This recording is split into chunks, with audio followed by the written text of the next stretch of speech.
hablando de que en 1929 mi padre tenía 26 años. Trabajaba como vendedor de acciones en un pequeño banco local. Vendía acciones y bonos, pero sobre todo vendía acciones, y cuando las acciones caen un 48% y las vendías a la gente unos meses antes, realmente no tienes ganas de salir y enfrentarte a esas mismas personas. Así que creo que a mi padre probablemente le gusta hacer lo que dicen ahora refugiarse, lo que significa quedarse en casa, y realmente no había mucho en nuestra casa. Solo teníamos un jardín pequeño, era invierno. De todas formas, mi padre no habría estado holgazaneando fuera del jardín. De todos modos, y realmente no fue así. Ya sabes, no había televisión allí y él y mi madre se llevaban muy bien. Así que en esas condiciones yo nací unos 9 meses después. Así que no me di cuenta en ese momento de que el mercado estaba cerrado, pero el mercado de valores se había recuperado más del 20% durante ese periodo de 9 meses y medio, más o menos. La gente no pensaba en el otoño de 1930, no pensaron que estaban en la Gran Depresión, pensaron que era una recesión muy parecida a la que había ocurrido al menos una docena de veces. Aunque no siempre cuando los mercados bursátiles eran importantes, pero luego tuvimos muchas recesiones en Estados Unidos con el tiempo, y esto no parecía que fuera algo dramáticamente fuera de lo común. En realidad, durante unos 10 días después de mi nacimiento, todo el mercado de valores logró subir el 1 o 2% en esos 10 días. Bien, desde ese punto el mercado de valores pasó del nivel 240 al 41, lo que fue una disminución notable, porque si alguien me hubiera dado $1000 el día que nací y hubiera comprado acciones con ellos, promediando el Dow, mis $1000 se habrían convertido en $170 en menos de 2 años. Eso es algo que ninguno de nosotros aquí experimentó jamás. Es posible que lo hayamos tenido con una acción de vez en cuando, pero en términos de tener una amplia gama de Estados Unidos, marcó un 83% menos en 2 años y bajó un 89% desde el pico. Fue el 3 de septiembre de 1929, fue extraordinario, y en ese periodo intermedio de menos de un año, después de que naciera, un poco menos de un año, mi padre fue al banco donde trabajaba, y tenía su cuenta y, por supuesto, el banco tenía el cartel de cerrado, y por lo tanto, no tenía trabajo. Tenía 2 hijos en ese momento. Su padre tenía una tienda de comestibles, pero Charlie y yo trabajamos allí para mi abuelo. Charlie trabajaba allí en 1940, yo trabajé allí en el 41, así que no nos conocimos, pero mi abuelo le dijo a mi padre: no te preocupes por tus compras, Howard. Él dijo: dejaré pasar tu factura. Eso fue... Mi abuelo no hizo eso. No exactamente. Él se preocupaba por su familia, pero tampoco iba a volverse loco. Y una de las cosas, cuando miro hacia atrás en ese periodo, y no creo que a los economistas en general les guste darle tanta importancia, pero si hubiéramos tenido a la FDIC, la FDIC comenzó el 1 de enero de 1934. Fue parte de la legislación radical que tuvo lugar cuando entró Roswell. Pero si hubiéramos tenido la FDC, habríamos tenido una experiencia muy diferente en la Gran Depresión. La gente echa la culpa a Haley por su suavidad, y quiero decir, hay todo tipo de cosas, y los requisitos de margen en 1929 y todas esas cosas participaron en la creación de una recesión. Pero si tienes más de 4000 bancos que quiebran, son 4000 experiencias locales donde las personas ahorran y guardan su dinero. Y luego, un día van a por él, y ha desaparecido. Y eso sucede en los 48 estados, y le sucede a tus vecinos, y le sucede a tus parientes.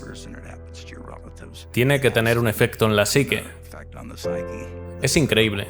Así que algo muy bueno que salió de la depresión, en mi opinión, es la FDIC.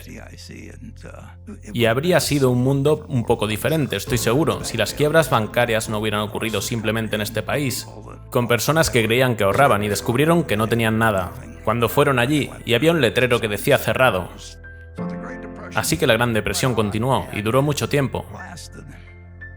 Pero duró mucho más en la mente de las personas que realmente en sus efectos. Llegó la Segunda Guerra Mundial y de manera involuntaria adoptamos el keynesianismo. Comenzamos a tener déficits fiscales, por supuesto, que eran absolutamente enormes y llevaron nuestra deuda a un porcentaje del PIB que nunca antes se había alcanzado y nunca se ha alcanzado desde entonces. Tuvimos una enorme recuperación económica, pero la mente de la gente estaba tan marcada en los recuerdos que los padres le contaron a sus hijos.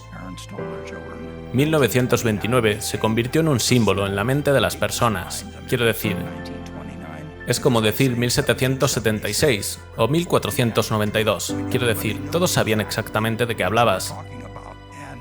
Y afectó a los precios de las acciones de una manera bastante notable. Fue el 4 de enero de 1951, cuando el niño que nació el 30 de agosto de 1930 había terminado la universidad, antes de que el mercado de valores volviera a donde estaba en ese momento anterior. Así que tomé los años desde 1920 o 1929 hasta 1951 y ten en cuenta que el país tenía solo 140 años cuando esto comenzó. Esos son 20 años de esta increíble vida de 231 años de nuestro país. Fue una época de mucho tiempo sin crecimiento económico y sin sentimiento por parte de la gente en términos de la riqueza del país, sobre lo que la economía estadounidense valía con todas esas corporaciones que lo estaban haciendo mucho mejor que hace mucho tiempo. Pero tomó todo ese tiempo restaurar en el mercado un nivel de precios que fuera igual al que tenía cuando nací 20 años antes. Así que, si piensas en el hecho de que estamos aguantando unos meses y aguantaremos muchos meses más y no sabemos qué pasará, y la gente en los años 30 no sabía qué pasaría, pero aguantaron, perseveraron, prosperaron, y el milagro estadounidense continuó. Pero es interesante que a principios de 1954, el mercado de valores, el Dow estaba solo en alrededor de 280, y recuerdo 1954 porque fue el mejor año que he tenido en el mercado de valores. El Dow pasó de 280 más o menos al comienzo del año a un poco más de 400 al final del año.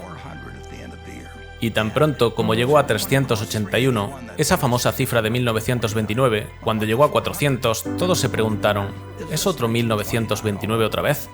Y eso parece un poco exagerado, porque era un país diferente en 1954, pero esa era la pregunta común, y en realidad alcanzó tal nivel de preocupación sobre si estaba a punto de saltar de otro precipicio solo porque el 381 de 1929 fue superado. Pero ese senador, Bill Fulbright, de Arkansas, que se hizo muy famoso más tarde en el Comité de Relaciones Exteriores, pero encabezó el Comité del Senado Bancario y preparó algo especial, una investigación especial.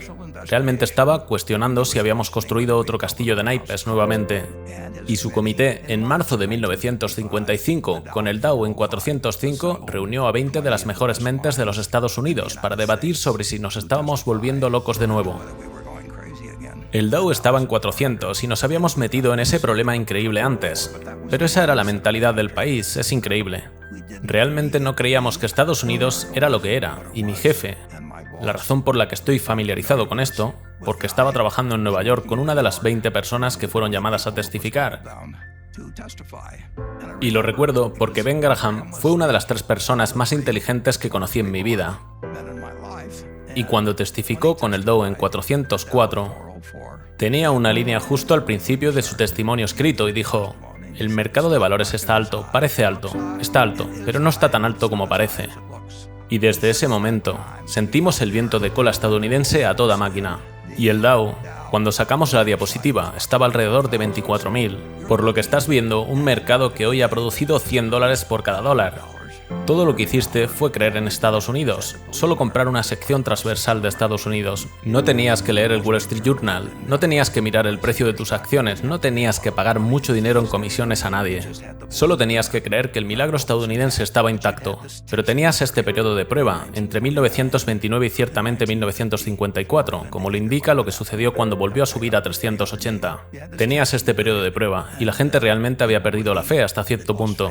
Simplemente no vieron el potencial de lo que los Estados Unidos podría hacer, y descubrimos que nada puede detener a Estados Unidos cuando lo analizas. Ha sido cierto todo el tiempo, y puede haber sido interrumpido con los escenarios más aterradores cuando tuvimos una gran guerra, con un grupo de estados luchando contra otro grupo de estados, y puede haber sido puesto a prueba nuevamente en la Gran Depresión. Y puede ser puesto a prueba ahora hasta cierto punto, pero al final la respuesta es: nunca apostar en contra de Estados Unidos y, en mi opinión, eso es tan cierto hoy como lo era en 1789 e incluso fue cierto durante la Guerra Civil, en las profundidades de la Depresión.